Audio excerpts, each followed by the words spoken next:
जिस पद पे बैठे हैं उस पद के योग्य ही नहीं हैं। उनको नुकसान का पक्का सरकार देखेगा, वो मोदी जी पक्का कुछ ना कुछ करेगा हमारे भला के लिए, ये मेरी विश्वास है। ये तो सौतेला व्यवहार हो रहा है, मतलब कि अफसर इनको ज़्यादा चाह रहे हैं और जैसे जवान को कुछ नहीं जान रहे हैं, तो इसमें रेफरेंसेस बहुत ज़्यादा है। माँ मेरे साथ मुझे सबसे पहले मैं इनके चरणों में नमन करूँगा, क्यों चाहे इन्होंने अपने पति को सेना के अंदर भेजा हो या अपने बच्चे को भेजा हो, तो भी ये आदर के सम्मान के योग्य हैं। और सैनिक हम इतिहास लिखेंगे। आप ये न देखें कि किसका कौन से धरने का अध्यक्ष कौन है कौन नहीं। जय हिंद, जय भारत, और आप सभी का स्वागत करूंगा अपने अपने चैनल CCN News 24 के अंदर। मेरा नाम है दिनेश गर्ग जैन, कड़वे सवालों वाला। निवेदन करूंगा, अच्छा लगेगा मुझे आप लोग भी मेरी बात सुने और आप लोगों को तभी पता लगेगा। और एक बात आप लोगों को बताना चाहूँगा कि तमाम पूर्व सैनिक कहीं ना कहीं अपने हक की आवाज़ के लिए परेशान हैं। अभी हाल में ही जंतर मंतर पे आपने देखा, पिछले 5 महीने से वो लोग वहाँ पर बैठे हैं। आज 6 अगस्त है तो रामलीला मैदान में कॉल दी गई थी कि भाई सैनिकों की हक की आवाज़ हम उठाएंगे, और वीर बहादुर जी ने कॉल दी थी। और मैं बता दूं कि मैं अक्सर वीडियो बनाता हूं, वीडियो के अंदर एक चीज़ बोलता हूं कि ये संगठन अलग अलग हैं, बेशक अलग अलग रहें, लेकिन फिर भी मैं तो चाहता हूं कि एक हो जाए, संगठन भी एक हो जाए। लेकिन मैं एक चीज़ यहां पर देख करके हैरान हूं, और वो मुझे दिल बड़ा खुश हुआ ये देख करके कि देखें यहाँ पर भगवान दास जी हैं, सत्येंद्र जी हैं, गौतम जी हैं, और तीनों ये वो जवान हैं, तीनों ये वो सैनिक हैं, तीनों ये वो सज्जन हैं जो मुझे जंतर मंतर के प्रांगण में भी मिले थे वहाँ पे धरने के अंदर, और आज यहाँ पर भी हैं। ये 6 अगस्त का दिन है और यहाँ पर भी हैं, और मुझे खुशी है आप सबको देखकर, यहाँ पे खुशी है कि कहीं ना कहीं संगठन बेशक बटे हैं तो बटे रहें, लेकिन आप लोग एक हो, और आप लोग यदि एक रहोगे तो आप लोगों का आपका हक मिल जाएगा। संगठनों के झांसों में मत फंसे, ना वीर बहादुर जी के झांसे में फंसे, ना कपिल फौजी या जो जंतर मंतर पे जो संगठन है उनके झांसे में फंसे। आप केवल एक हो जाओ, संगठन भी एक हो जाओ और जो सैनिक है वो भी एक हो जाओ। और सैनिकों के एकता का प्रतीक मुझे यहाँ पर नजर आ रहा है। देखिए तीनों यहाँ पर खड़े, तीनों जंतर मंतर पे मुझे मिले थे। मैं नहीं कहता कि क्या नाम है वीर बहादुर जी सही हैं, ना मैं ये कह रहा कि जंतर मंतर वाले सही हैं। मेरे हिसाब से तो हर वो व्यक्ति सही है जो सैनिकों की हक की आवाज़ उठा रहा है, फिर चाहे वो आप लोगों का खुद का दुश्मन भी क्यों ना हो। गलत तो नहीं कह रहा? बिल्कुल ठीक, बिल्कुल सही बोल रहे हैं आप जी। सर सबसे पहले आपको नमस्कार। सर मुझे तो क्या नमस्कार है, यहाँ आए हुए सभी पूर्व सैनिकों को नमस्कार। और बड़ा अच्छा लगता है, हम किसी के दबे कुचले नहीं है। नहीं, हम आज भी अगर आए हैं तो वीर बहादुर के धरने में या जंतर मंतर पे सबके धरने पे नहीं आए, हम सैनिक आए हैं। और मोदी जी को ये दिखाने आए हैं कि ये जो चेहरे हैं ना, ये सैनिकों के चेहरे हैं। तो हमारी इस गंभीरता को वो गंभीरता से जो नहीं ले रहे हैं, वो इस पद पे जिस पद पे बैठे हैं उस पद के योग्य ही नहीं हैं। मोदी जी प्रधानमंत्री के पद के योग्य नहीं हैं, ये कह रहे हो आप? और क्या कहेंगे? उनके रहते हुए ऐसी कार्रवाई हो जानी क्या दिखाता है? क्या दिखाता है? उनकी योग्यता दिखा रहा है ये। अगर हल्की कहीं से भी किसी चीज़ की, किसी आपदा की सुगबगाहट लगती है तो उसका बचाव कार्य होता है या नहीं होता है? क्या बचाव कार्य किया मोदी जी ने? तो इसलिए ये हमारे चेहरों को देख ले, ये सैनिकों का चेहरा है, और सैनिक हम इतिहास लिखेंगे। आप ये न देखें कि किसका कौन से धरने का अध्यक्ष कौन है कौन नहीं है। हम सैनिक हैं और सैनिक इतिहास लिख के दिखाएंगे, इतिहास बना के जाएंगे। गौतम जी आप क्या कहेंगे? इन्होंने इतनी बड़ी बात कही कि मोदी जी प्रधानमंत्री के योग्य नहीं है, कहीं ना कहीं इन्होंने जो बोला कोई गलत नहीं बोला है, लेकिन जो सैनिक इतना दिन से परेशान में फरवरी से चलते आ रहा, धूप बारिश सब कुछ झेल रहा है, जिसके लिए इन्होंने जो बोला है कोई गलत नहीं बोला है।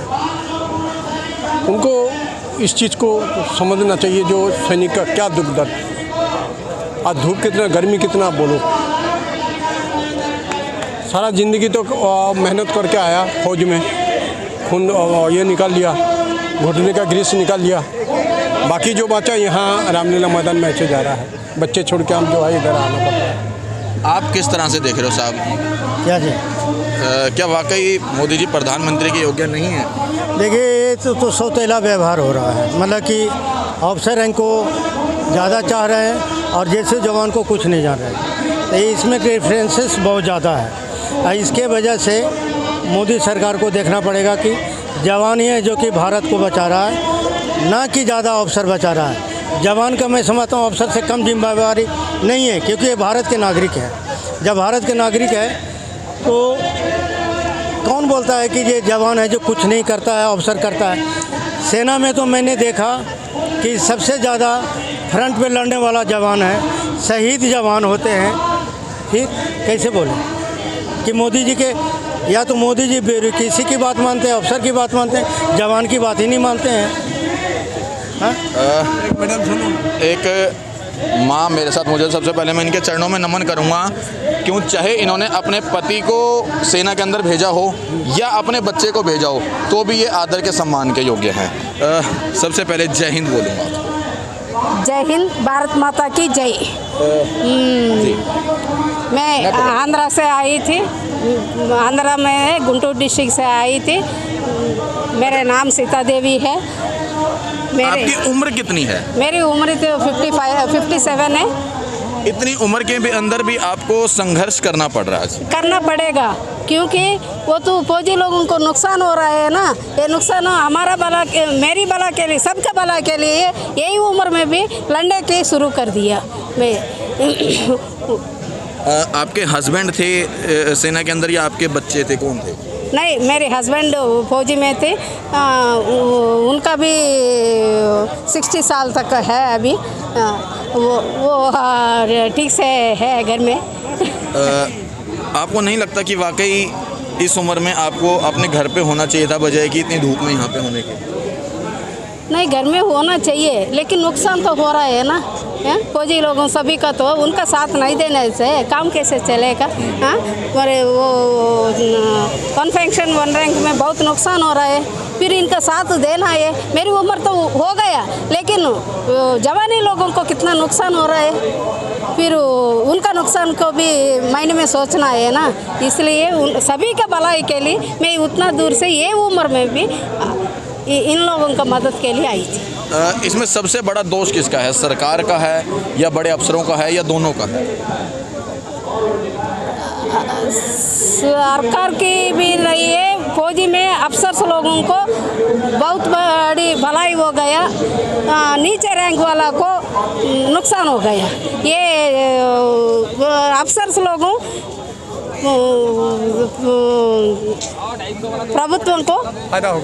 प्रभुत्व को गलती से रूट से चले गया, सरकारी को गलती रूट से अफसर से लोग को चले गया, इसलिए वो जवानी लोग नीचे रैंक वाला को नुकसान हो गया। आप जंतर मंतर पर भी आए थे, आप रामलीला मैदान में भी आए हैं। आपने दोनों जगह पर केवल एक चीज़ देखी कि सभी के सभी जो हैं अपने हक की आवाज़ लड़ने के लिए तैयार हैं OROP के लिए। क्या लगता है कि सरकार आप लोगों को आपका हक देगी? पक्का मानेगी, इतना स्ट्रेंथ देखेगी। देश में हर कोना कोने से आ गई है सैनिक लोगों को। इन लोगों को नुकसान पक्का सरकार देखेगा। वो मोदी जी पक्का कुछ तो कुछ करेगा हमारे भला के लिए, ये मेरी विश्वास है।